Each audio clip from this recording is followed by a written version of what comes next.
ছিল প্রতিদিনে 24টা ঘন্টা ছিল, প্রতি ঘন্টায় 7টা মিনিট ছিল, প্রতি মিনিটে 7টা সেকেন্ড ছিল। তুমি 1 সেকেন্ড, 2 সেকেন্ড, 3 সেকেন্ড করে হিসাব দিতে শুরু করো। দিতে দিতে দিতে দিতে তুমি আমাকে 70 বছর পুজিয়ে দাও। জিন্দেগিটা কোন জায়গায় ব্যয় করেছো? এবার আল্লাহ বললেন, মনে করেন আজকের জন্য তুমি বলো যে 24 তারিখে ফেব্রুয়ারি কিংবা 25শে ফেব্রুয়ারি তুমি কি করেছো? আমি বলতে শুরু করলাম, আল্লাহ ফজরের সালাত পরে ঘুমিয়ে গেছিলাম, সারা রাত জলসা শুনেছি, উঠতে আমার 10টা বেজে গেল। নাস্তা করলাম, মাঠে গেলাম, কাজে গেলাম, দোকানে গেলাম, জোহরের সময় ফিরলাম, আর একটু আমি আয়েশ করলাম, এরপরে আসরের পর দোকান খুললাম কিংবা মাঠে গেলাম। আল্লাহ বলছে চলো আগে বাড়ো, আগে বাড়ো, আগে বাড়ো। বলতে বলতে সারা দিনটা মসজিদ আর ঘর করে কাটালাম। এরই মাঝে রাস্তায় যেতে যেতে দেখছি জুয়ো চলছে কিংবা তাস চলছে। ওই জায়গায় গিয়ে শুধু একবার দাঁড়িয়েছি, 30 সেকেন্ড, 1 মিনিটও নয়।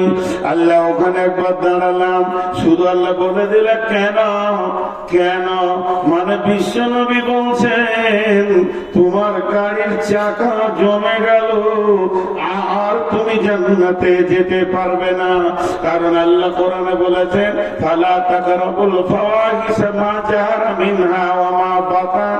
ওরে আমার লোক, মুমিন লোক, তোদেরকে যারা আমি জান মাল কিনে নিয়েছি, আমার জানটা পৃথিবীতে হাটে ঘাটে মাঠে বাজারে দোকানে ক্ষয় করবি, খবরদার যেখানে প্রকাশ্যে দিনের বেঈমানি কাজ চলছে, কাবিরা গুনাহ চলছে, জুয়া চলছে, তাস চলছে, লুবু চলছে, দাবা চলছে, লুচ্চামি চলছে, বেশ্যাগিরি চলছে, সুদ চলছে, ওই জায়গায় মুমিন তুমি দাঁড়াবে না, ওই জায়গায় তোমার দাঁড়ানো নিষেধ।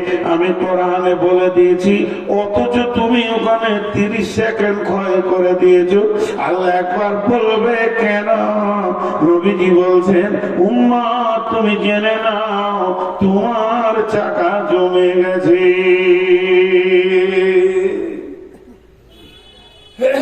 জানের হিসাব, মালের হিসাব এরকম লাগবে। আল্লাহ মাদ্রাসায় দিয়ে দিয়েছি 10,000, ঠিক আছে। মসজিদে 20,000, ঠিক আছে। এতিম মিসকিনকে দিয়েছি 50,000, ঠিক আছে, কোনো অসুবিধা নেই। আমি বলেছি মালগুলো ওখানেই দাও। হুট করে বলে দিলে পূজার চাঁদা চাইছিল, মাত্র 2 টাকা দিয়েছি, কেন? বাস জমে গেল, চাকা জমে গেল, আর আগে বাড়বে না। অতএব ইন্না ইলাইনা ইয়াবাহুম সুম্মা ইন্না আলাইনা হিসাবাহুম। আল্লাহ তাবারক ওয়া তাআলা বলছেন আমি মুমিনের জান, মুমিনের মাল জান্নাতের বিনিময়ে কিনে নিয়েছি।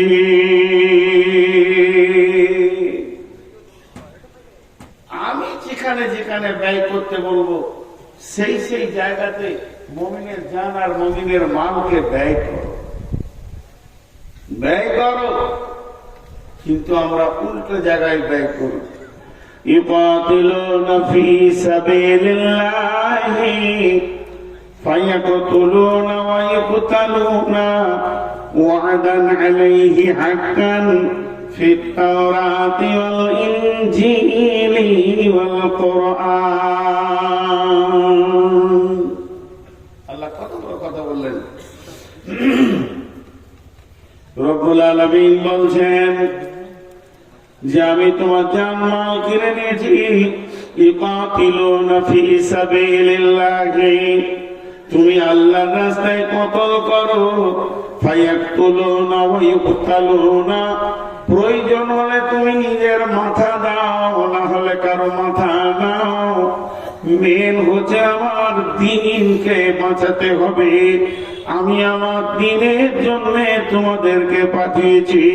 হে মুমিনের দল, যে দিক থেকে আমার দ্বীন বাঁচবে ওটাই করতে হবে। প্রয়োজনে তোমার জান যাবে, প্রয়োজনে তুমি জান নেবে, থাকতে হবে আমার দ্বীন। আল্লাহ তাবারাক ওয়া তাআলা বলছেন, বিবাইয়ুকুমুল্লাযী বায়াতুম বি, কে এমন আছো আমার সঙ্গে ব্যবসা করবে, আমি তার সঙ্গে বিজনেস করতে রাজি আছি, আমি তাকে আপনার শেয়ার পার্টনার নেব, সে আমার সঙ্গে বিনিময় বিজনেসে বসবে। আমি এটা ওয়াদা করেছি, তাওরাতে করেছি, ইনজিলে করেছি, কোরআনেও করেছি। হে মুমিন, তোমার জান মাল আমার, আর আমি দিয়ে দিব তোমাকে জান্নাত। অতএব মুমিন, তুমি নিজের মালের ব্যাপারে নিজেকে স্বাধীন মনে করিও না, আর নিজের জানের ব্যাপারেও নিজেকে স্বাধীন মনে করিও না।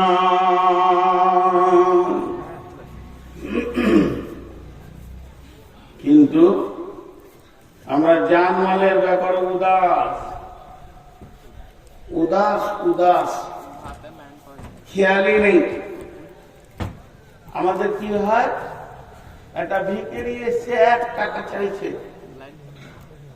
সকালে বাজারে গেছেন, একটা ভিখারি এসে ওকে 1 টাকা চাইছে, ধুমকিয়ে দিলেন,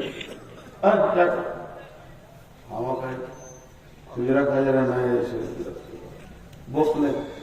আর বন্ধু ওকে নিয়ে হোটেলে ঢুকে, মিষ্টির দোকানে ঢুকে মিষ্টি সিঙ্গারা ল্যাংচা চমচম করে 200 টাকা খরচা করে দিলেন। কোনটা আল্লাহর কাছে জমা হবে আর কোনটা খরচার খাতায় জমা হবে, খরচা লাগবে, আল্লাহর কাছে হিসাব দিতে হবে, এটা আমাদের জ্ঞানের খাতায় কোলাইছে না। জি, এটা জ্ঞানের খাতায় কোলাইছে না। বিশ্বনবী বললেন, মোতার প্রান্তে আমাদের মুসলিমদেরকে, কোরআনকে পৃথিবী থেকে উৎখাত করার জন্য আপনার কিনা বেঈমানেরা এসে হাজির হয়ে গেছে। এবার চলো মুসলিম সৈন্য রেডি হও, অভিযান চলছে তবুকে, নাই কোনো অস্ত্র, নাই কোনো শস্ত্র, তোরা নিজে নিজের মাল জমা করো। যখনই নবীজির ঘোষণা হলো, নিজের নিজের মাল এনে সাহাবীরা মসজিদে নববীতে জমা করছেন। সেই সাথে মেয়েরা তাদের মাল দিতে রয়েছেন, নাকের কানের খুলে দিচ্ছেন। একদিকে সাহাবীরা নিজের ঘরে টুকরি করে খুরমা, খেজুর যা কিছু রয়েছে রাসূলের কাছে হাজির করছেন। এই অবস্থা যখন চলছে, আব্দুল্লাহ জুলবাদাইন একটা সাহাবীর নাম। এই সাহাবীরা কেমন সাহাবী, এর আব্বা মারা গেছে, মা বিধবা, চাচার কাছে মানুষ হয়েছে, আর চাচার মালের ঢেরি লেগে আছে। চাচা শুধু ঈমান আনার কারণে, চাচা বেঈমান, ভাইটিরা ঈমান এনেছে, তাই বাড়ি থেকে তাকে নঙ্গা করে বের করে দেওয়া হয়েছে। তাকে এমনকি একটা লুঙ্গিও দেওয়া হয়নি। ওই ছেলেটা যখন বের হয়ে যায়, মা একটা কম্বল ছুঁড়ে দিয়েছিল, অর্ধেক কম্বল কোমরে পড়েছে, অর্ধেক গায়ে নিয়ে রাসূলের দরবারে হাজির হয়েছেন। মসজিদে নববীতে আসহাবে সুফফা, যে সাহাবীদের কোনো ঘর বাড়ি ছিল না, সংসার ছিল না, জমি জায়গা মাল ধন কিছুই নাই, মসজিদে 1 দিন নয়, 2 দিন নয়, 7 দিন, 10 দিন, 20 দিন উপবাস করে থাকতো। সাদাকার খেজুর আসতো, হাদিয়া আসতো, তাই খেয়ে তারা জীবন যাপন করতো। আব্দুল্লাহ সম্ভ্রান্ত ঘরের ছেলে, মাল্লার ঘরের ছেলে, শুধু কালেমার কারণে আব্দুল্লাহকে দিয়ে আসহাবে সুফফাদের মধ্যে রয়েছে। আর যখন মসজিদ নববীতে মালের ইবাদত শুরু হয়ে গেছে, দানের ইবাদত শুরু হয়ে গেছে, ইয়া রাসূলুল্লাহ আমারটা নেন, ইয়া রাসূলুল্লাহ আমারটা নেন, আব্দুল্লাহ একবার করে উঠছে আর একবার করে বসছে, মনে মনে ভাবছে গায়েরটা দিলে গা খালি, নামটা দিলে পাছা খালি, আমি কোনটা দিব রে? আজকে কি এই প্রতিযোগিতায় এই লিস্টে কি আমার নামটা আসবে না? একটা খেজুরও নাই, জয়মালের উপরে খেজুরটা রেখে দি। এত আফসোস, মনের ভিতরে জোয়ার ভাটা চলছে। এমন সময় আব্দুল্লাহ থাকতে না পেরে রসুলের কাছে এসে হাজির হয়ে গেলেন। ইয়া রাসূলুল্লাহ, ইয়া হাবিবাল্লাহ, আজকের মালের প্রতিযোগিতাতে আমি আব্দুল্লাহকে শরীক হতে মন যেছে, কিন্তু আমার কাছে কোনো মাল নাই যেটাকে দিয়ে আমি শরীক হব। অনেক ভেবে চিন্তে একটা জিনিস খুঁজে পেয়েছি। দয়ার নবী গো, যদি আপনি কবুল করলেন তো কাজে লেগে যায়। বলে কি? বলে আমি আমার জানটাকে আল্লাহকে দিয়ে দিতে চাই। বিশ্ব নবী বললেন, আব্দুল্লাহ কবুল, তুমি রেডি হয়ে যাও। এবার তবুকের ময়দানে যখন সৈন্যরা যেতে শুরু করলেন, আব্দুল্লাহকে রসুলের কাছে দোয়া নিচ্ছেন, ইয়া রাসূলুল্লাহ, আমি অভিযানে বের হয়ে গেলাম।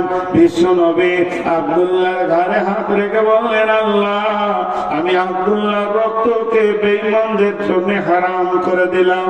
আব্দুল্লাহ চিৎকার মেরে কেঁদে উঠে বলছেন, ইয়া রাসূলুল্লাহ, আমি তো শহীদ হওয়ার জন্য এসেছি, আর আপনি যদি আমার রক্ত হারাম করে দেন তাহলে আমি কেমন করে শহীদ হব? দয়ার নবী গো, এমন সময় বিশ্ব নবী বলেন, আব্দুল্লাহ রে, ইসলামের ব্যাপারে তোমার যা ত্যাগ আছে, তুমি বিছানায় মরলেও শহীদের দলে উঠবে। ওই আব্দুল্লাহ তবুকের প্রান্তে খোলা আকাশের নিচে কয়েকদিন মহারা থাকার কারণে কঠিন জ্বরে আক্রান্ত হয়ে জীবনের মতো পৃথিবী থেকে বিদায় নেন। আল্লাহর নবী আব্দুল্লাহ জানাজা পড়লেন, আব্দুল্লাহর লাশকে কবরে রাখলেন, আর আল্লাহকে বললেন, আল্লাহ, আজকে রাত্রি পর্যন্ত আমি আব্দুল্লাহর উপরে রাজি ছিলাম, তুমিও রাজি হয়ে যাও।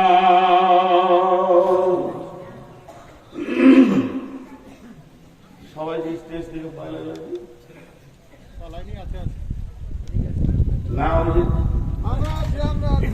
কথা হয়ে গেছে, আপনার কাছে থাকে হবে।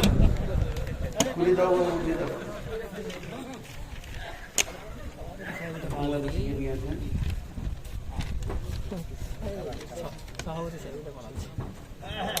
আমার 12টা পর্যন্ত না, 12টা পর্যন্ত, তারপরে কিছু খাতে কালেকশন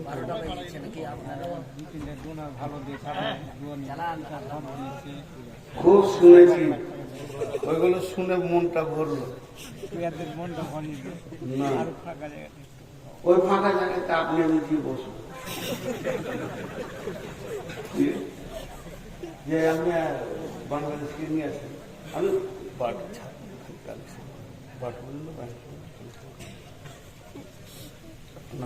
আনেন, ওরা সহ পাওয়াটা পরে বাংলাদেশে 1.5 ঘন্টা লাগে, আর আমরা ঘুরতে ঘুরছি তৈরি।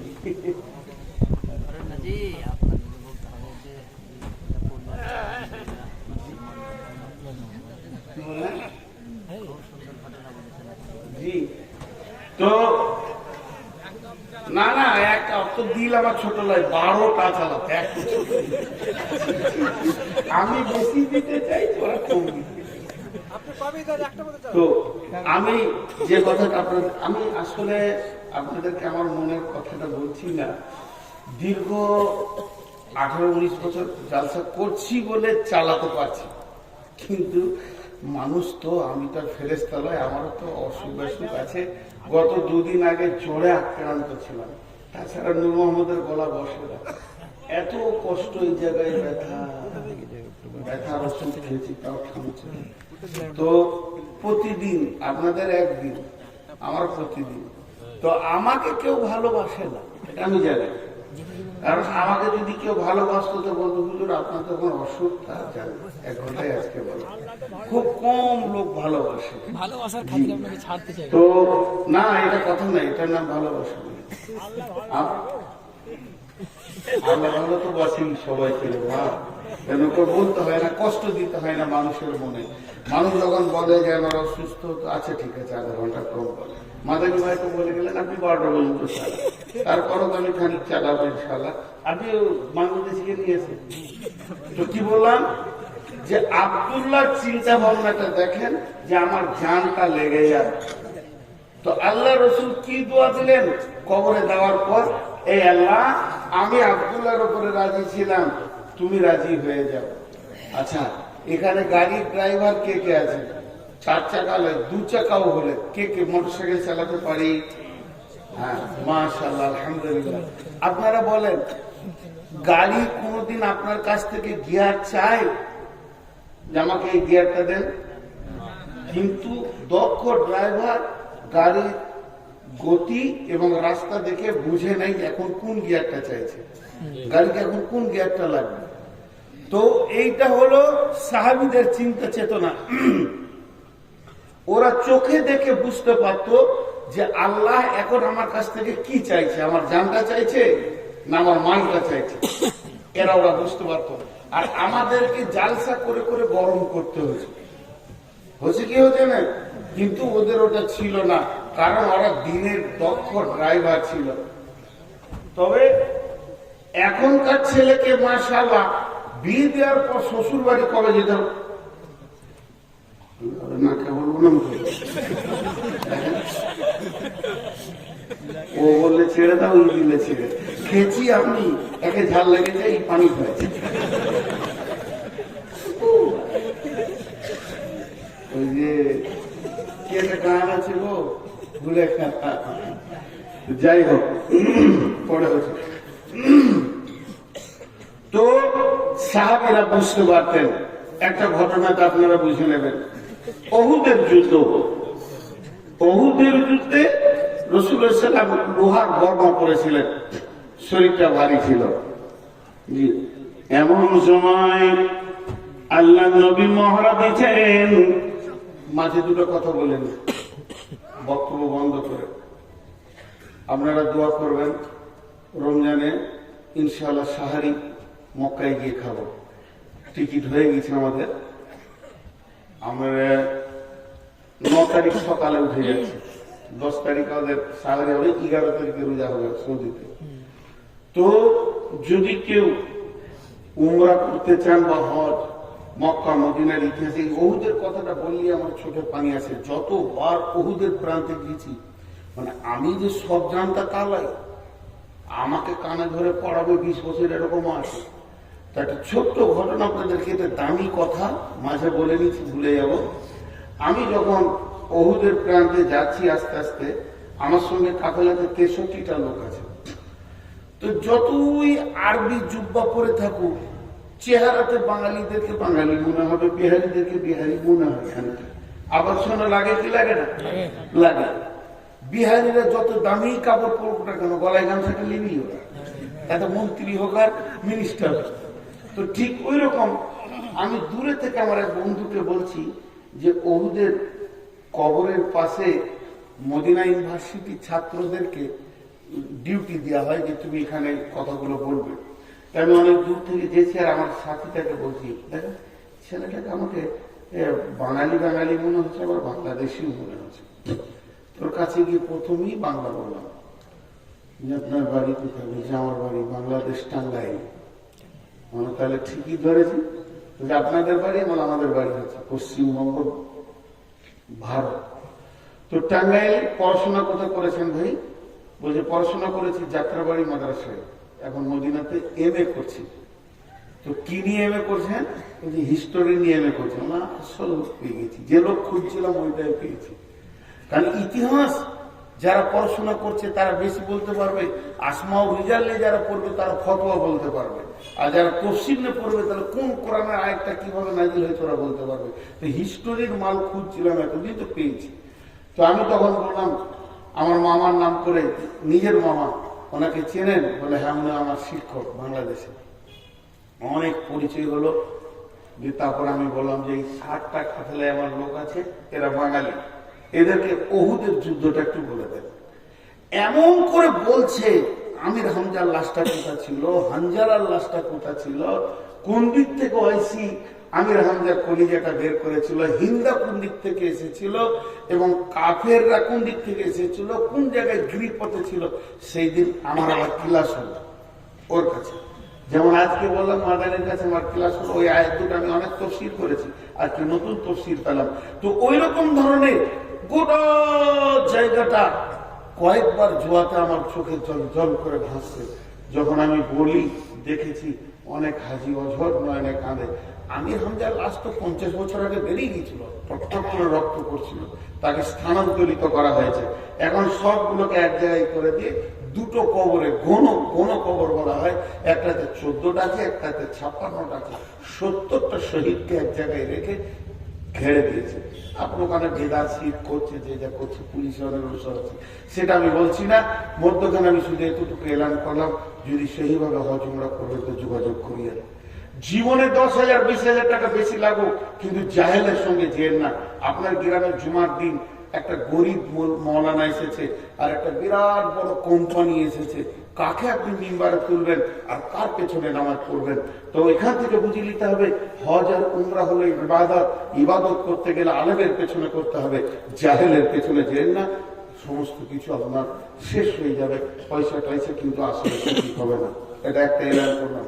দ্বিতীয়, কোনো ভালো মেধা ছেলে যদি আমার মাদ্রাসায় পড়তে চান, আমি একটা মাদ্রাসার দায়িত্বে আছি, দায়িত্ব নিচ্ছি, এবং সেই মাদ্রাসায় যদি পড়তে চান, জামাতের কোনো ছেলে হলে দক্ষ শিক্ষক দিয়ে তাদেরকে পড়াশোনা করা হবে এবং তাদেরকে সুন্দরভাবে দ্বীনি শিক্ষার একটা ব্যবস্থা করা আছে।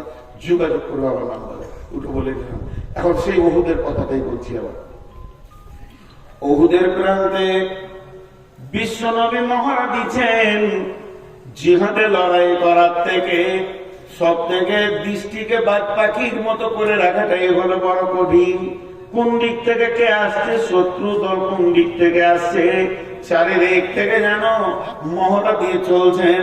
এমন সময় নবীজি চাইছেন একটা পাথরে উঠবো, যেই বারবার ওঠার জন্য চেষ্টা করছেন, কিন্তু স্বাভাবিকতায় পাথরটা উঁচু হয়ে গেছে, বিশ্বনবী উঠতে পারছেন না। এমন সময় হযরতে তালহা, আমি বললাম প্রথমেই বলেছি সাহাবীরা জানতেন এখন কোন গিয়ারটা লাগবে, ফার্স্ট গিয়ার না সেকেন্ড গিয়ার। ইসলামকে তারা চালিয়েছে, ইসলাম নামে গাড়ির তারা ড্রাইভার ছিল, আর আমাদেরকে বলতে হবে তুমি অমুক গিয়ারটা দাও। বন্ধুরা আমার, হযরতে তালহা দেখে নিলেন নবীজি পাথরটাই উঠবেন কিন্তু পারছেন না, শরীরটা লোহার বর্মা জামা পরে নিয়ে ভারী হয়ে গেছে। তাই হযরতে তালহা পাথরটা নিচে গিয়ে শুয়ে গিয়ে বলছেন, ইয়া রাসূলুল্লাহ, আপনি আমার বুকে পা রেখে পাথরে উঠে যান। কি প্রয়োজন এটা বুঝে নিয়েছে। পাথরের নিচে শুয়ে গিয়ে বলছে আমার বুকে পা রাখেন। বিশ্বনবী তালহার বুকে পা রাখলেন, আর কি বলেন, তালহা তুমি জান্নাতকে অজিব করে দিলে। জান্নাতের সংবাদ পেল, জান্নাতের সংবাদ পেল। এরপরে ওই তালহা আবার চারিদিকে তাকিয়ে আছেন।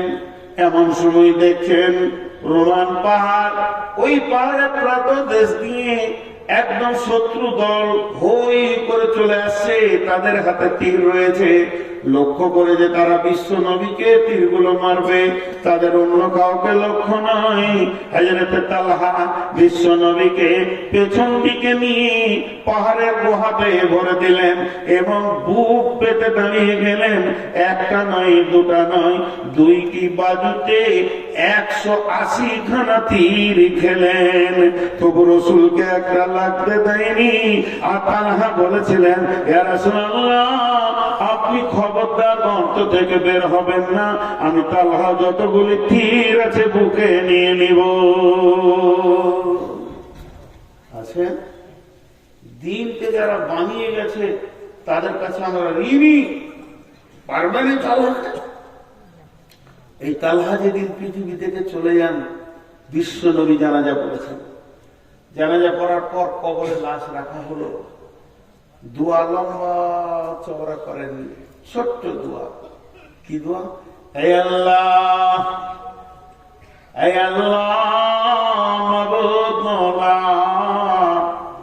কঠিন কিয়ামতের দিন ইসরাফিল যখন সূর ফুঁকবে,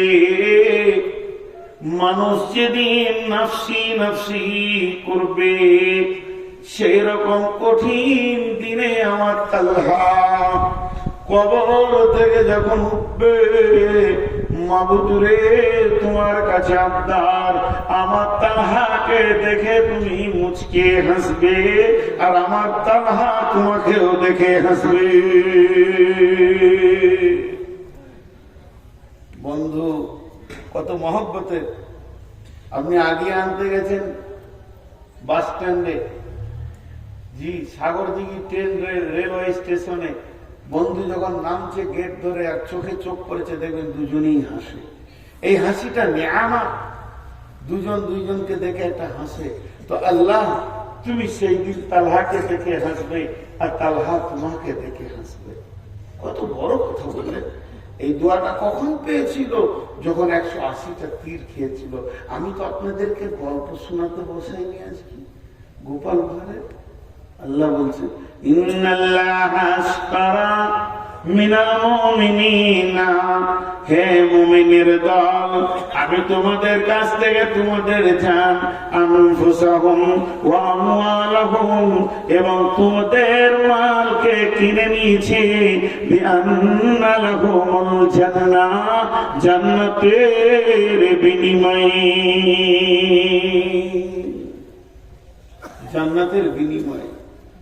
জি ভাই, আল্লাহ তাবারাক ওয়া তাআলা আমাদের জান মালকে জান্নাতের বিনিময়ে কিনে নিয়েছেন। এটা আমরা বুঝি না। আল্লাহ বলছে বলো তোমাদের মধ্যে 8টা গুণ আমি পাবো, আত-তাইবুন আল-আবিদুন الحامدون السائحون الراكعون الساجدون الآمرون بالمعروف والناهون عن المنكر والحافظون لحدود الله وبشر المؤمنين। আল্লাহ মুমিনদেরকে সুসংবাদ দিলেন, তোমাদের 8টা গুণ হতে হবে। এই গুণগুলো যেন তোমাদের ভিতরে থাকে। আত-তাইবুন, তোমরা তওবা করনেওয়ালা হয়ে যাও। গুনাহ হয়ে গেছে, তওবা করো, আল্লাহর কাছে কাঁদো। তওবা এমন একটা জিনিস, আল্লাহ বলছেন ইয়া আইয়ুহাল্লাযীনা আমানু, হে ঈমানদারেরা, তুবু ইলাল্লাহি তাওবাতান নাসুহা, আসা রাব্বুকুম আইয়ুকাফিরা আনকুম সাইয়্যাতিকুম ওয়া ইউদখিলাকুম জান্নাতিন তাজরি মিন তাহতিহাল আনহার। হে ঈমানদারেরা, তোমরা তওবা করো, প্রতিজ্ঞাবদ্ধ তওবা নাসুহা। ওই তওবাটার ভিতরে এমন ইখলাস থাকবে, এমন প্রতিজ্ঞা থাকবে, যখন তুমি তওবা করবে তখন অন্তত নিয়ত করবে যে জীবনেও এ গুনাহ দ্বিতীয়বার করব না। তোমরা তওবা করনেওয়ালা হয়ে যাও। তুবু ইলাল্লাহি তাওবাতান নাসুহা, আসা রাব্বুকুম আইয়ুকাফিরা আনকুম সাইয়্যাতিকুম ওয়া ইউদখিলাকুম জান্নাতিন তাজরি মিন তাহতিহাল আনহার। আশা করি আল্লাহ তোমার জীবনের গুনাহগুলোকে শুধু মাফ করবেন না, নেকিতে পরিণত করে দেবেন, এবং এমন একটা জান্নাতে ঢুকাবে যে জান্নাতের নিচে কুলকুল করে নদী বইছে।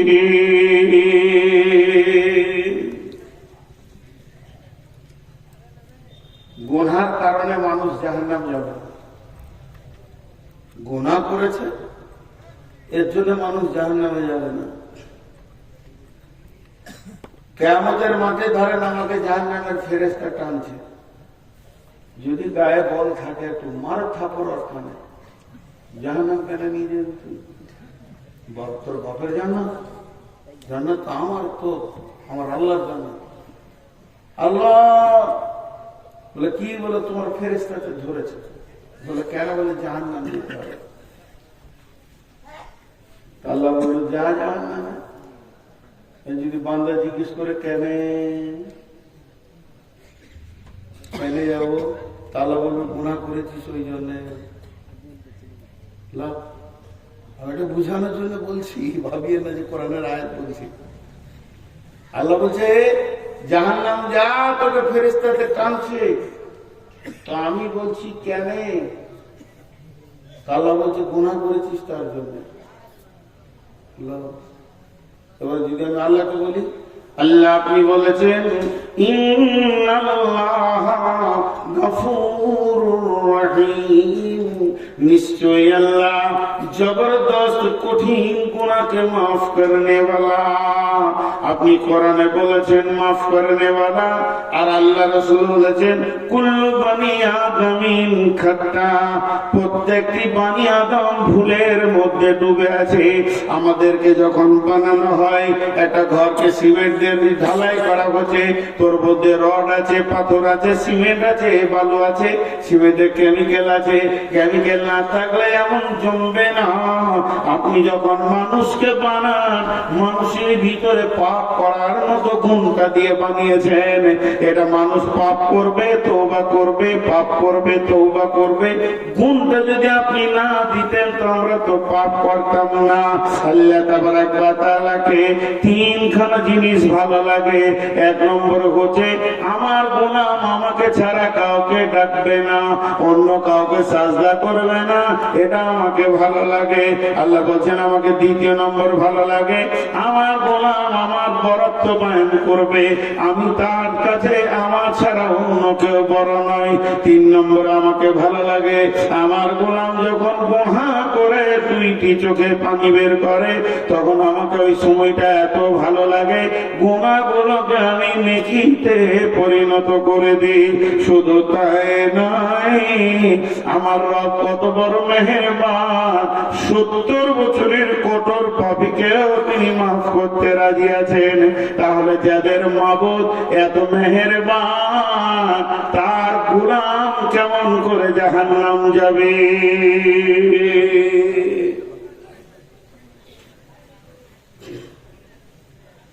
জলপাইগুড়িতে জালসা করতে গিয়েছি। জীবনের দুটো জালসার ইতিহাস আপনাদেরকে শোনাই, 30 সেকেন্ড লাগবে। আপনাদের জালসা স্টার্ট হয়েছে কখন? আসর পর। আসর পর। ওদের জালসা স্টার্ট হয়েছে ফজরের 1 ঘন্টা পর। স্টার্ট বিসমিল্লাহ হলো, তার আগে মাইকি বাজে না। আর একটা ঝাড়খণ্ডে গিয়েছিলাম ওই রকম। তো আমাকে অনেক রাতে দিয়েছে, লোক ঢুলছে। আচ্ছা তো ঘুম ভাঙানোর ওষুধ কি? কিছুই খুঁজে পেয়েছি না। একটা একটা করে জাগানো যায়। আমি শুরু করে দিলাম উল্টা দিকে জালসা। উল্টা জালসা শুনেছেন পুরোদের? ওই আমি বললাম বিসমিল্লাহির রহমানির রহিম।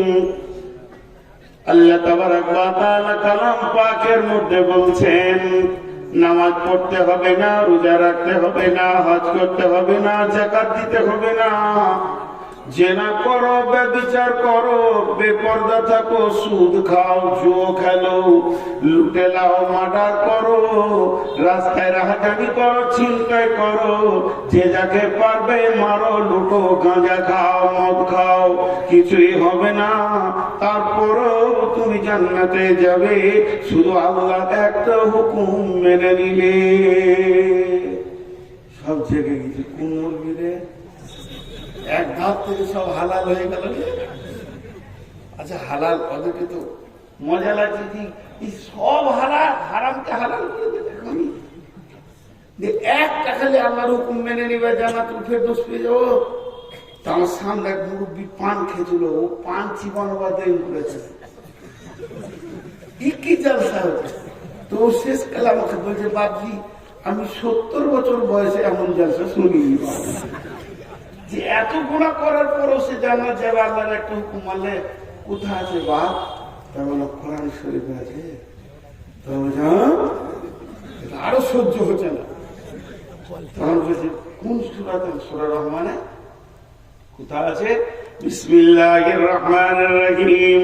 ইয়া মা'শারাল জিন্নি ওয়াল ইনসি ইন ইসতাতা'তু আন তানফুযু মিন আকতারিস সামাওয়াতি ওয়াল আরদি ফানফুযু লা তানফুযুনা ইল্লা বিসুলতান ফাবিআইয়ি আলাই রাব্বিকুমা তুকাযযিবান।